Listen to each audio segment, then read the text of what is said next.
In October 2026, a specialized surveillance team equipped with localized electromagnetic mapping gear bypassed a restricted perimeter fence in the high deserts of Nevada. Their objective was a subterranean military psychiatric laboratory built in 1955 and permanently stricken from public records in December 1958. Known in black budget accounting files only as the Static Frequency Ward, this facility housed 140 terminal mental patients and 22 federal research staff. On December 14, 1958, all communication from the bunker ceased. When military police breached the vault 48 hours later, they found no signs of violence, no biological remains, and no mass graves. Every single electronic system was still fully powered, humming in total isolation. Today, we examine the raw, declassified logs and the bizarre electronic anomalies of Project Blue Glow. If you're tracking the frequency, listen closely. When the 2026 recovery crew examined the central generator vault, they discovered that the facility was never wired to the civilian power grid. Instead, it was built around a massive, localized experimental radio transmitter designed to broadcast a continuous, non-stop electromagnetic wave measured at exactly 425 MHz. In neurophysics, the 425 MHz band is highly specific. It is the precise resonance frequency required to interact directly with the human central nervous system without causing physical heat damage. According to declassified telemetry data, the entire mountain facility was acting as a massive hollow waveguide. The patients inside weren't being treated with medicine. They were living inside the core of a giant active radio antenna that bombarded their brain tissue with a highly structured, oscillating electromagnetic field every microsecond of their existence.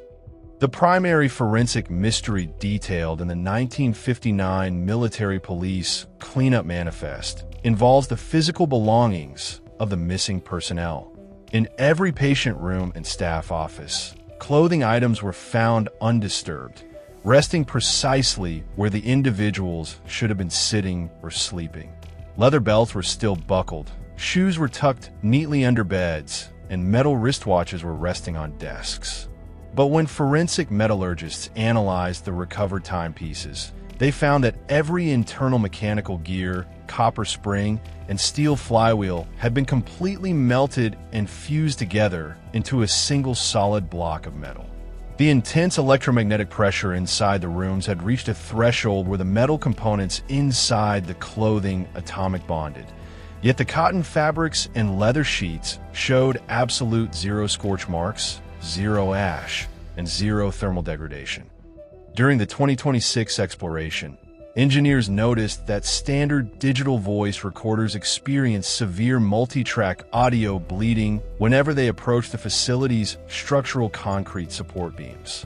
Analysis revealed that the concrete walls had been mixed with a high concentration of microscopic magnetic iron oxide dust during construction in 1955.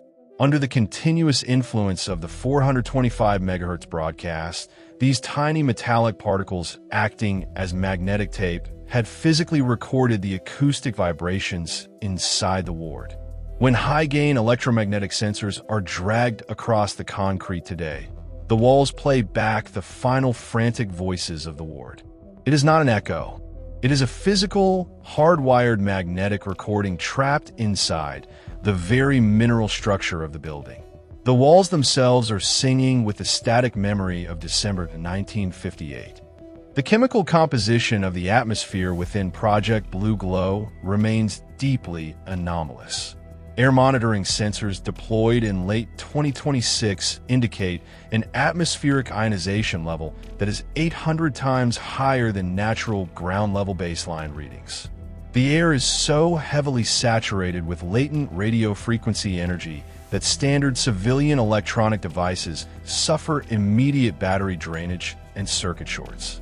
If an engineer holds an unpowered glass fluorescent bulb in midair anywhere inside the lower ward, the ambient electromagnetic field immediately excites the internal mercury vapor, causing the tube to illuminate into a bright blue arc. There are no wires. There are no batteries. The room itself is the circuit.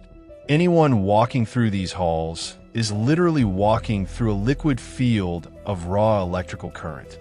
The final piece of physical audio recovered from the facility was a 3-inch magnetic tape, reel marked log 62, drive events. Recorded at approximately 11:40 p.m. on the night of the mass disappearance. The chief medical officer's voice sounds completely calm, detached, and empty of emotion. In the recording, he states that the 425 megahertz pulse had successfully synchronized with the collective alpha waves of every brain in the facility.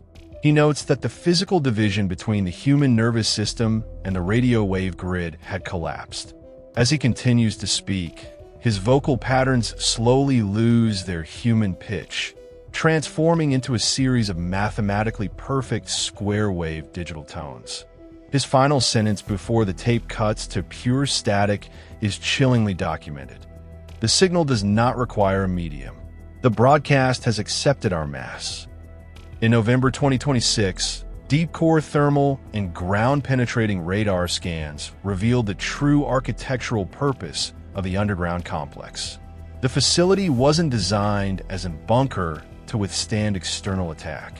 The entire mountain was carved out in a perfect parabolic bowl lined with heavy natural quartz crystal deposits. This unique geological formation acted as a massive natural electrical capacitor, storing the static energy of the desert windstorms and focusing it directly into the 425 megahertz transmitter. The facility wasn't drawing power to run an experiment. The environment was drawing power from the Earth to sustain a localized electromagnetic distortion zone, a zone where human matter was no longer stable under standard laws of physics. On December 2nd, 2026, following the extraction of the final digital archives, military engineering contractors began the total demolition of Site 4B. Over 14,000 tons of heavy, lead-infused liquid concrete were pumped directly into the subterranean shafts, sealing every corridor, every ward, and every humming cathode screen under a solid block of artificial stone. The facility is gone. The documents are classified, but deep beneath the Nevada sand, the quartz bedrock is still vibrating. The signal is still active. Thank you for watching this complete, unedited investigation. If you want more long-form documentaries that uncover the dark, electronic secrets of history, hit that subscribe button, leave a comment with blue glow below, and stay away from the forgotten signals. Stay safe.